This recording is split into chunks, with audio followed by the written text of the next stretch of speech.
ഭൂമിയിൽ പാപവും അധർമ്മവും നിറഞ്ഞു നിന്ന കാലം. ദേവന്മാർ എല്ലാം വിഷ്ണുമൂർത്തിയെ പ്രാർത്ഥിച്ചു. അപ്പോൾ മഹാവിഷ്ണു വാഗ്ദാനം ചെയ്തു, ഞാൻ തന്നെ ഭൂമിയിൽ അവതാരമെടുക്കും എന്ന്. മധുരയിൽ ക്രൂരനായ രാജാവ് കംസൻ ഭരിച്ചു വരികയായിരുന്നു. തന്റെ സഹോദരിയായ ദേവകിയുടെ വിവാഹ ദിവസം ദിവ്യശബ്ദം കേട്ടു. ദേവകിയുടെ 8ാമത്തെ മകൻ നിന്നെ കൊല്ലും. ഭയപ്പെട്ട കംസൻ ദേവകിയെയും ഭർത്താവ് വസുദേവനെയും ജയിലിൽ അടച്ചു. ദേവകിക്ക് ജനിച്ച 6 കുട്ടികളെയും കംസൻ ക്രൂരമായി കൊന്നു. 7ാമത്തെ കുഞ്ഞ് ദൈവിക ശക്തി കൊണ്ട് മറ്റൊരു ഗർഭത്തിലേക്ക് മാറി. അവൻ ബാലരാമനായി ജനിച്ചു. 8ാം രാത്രിയിൽ ഇടിയും മിന്നലും നിറഞ്ഞ അതിദൈവിക നിമിഷത്തിൽ ജയിലിൽ പ്രകാശം നിറഞ്ഞു.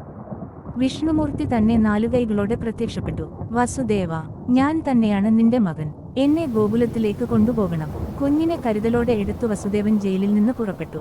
അത്ഭുതമായി എല്ലാ വാതിലുകളും തുറന്നു. കാവൽക്കാരെല്ലാം ഉറങ്ങി.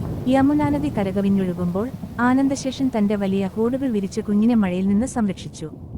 ഗോകുലത്തിൽ യശോദയ്ക്കും നന്ദഗോപനും ഒരു പെൺകുഞ്ഞ് ജനിച്ചിരുന്നു. വസുദേവൻ കൃഷ്ണനെ അവിടെ വെച്ച് പെൺകുഞ്ഞിനെ തിരികെ ജയിലിൽ കൊണ്ടുപോയി.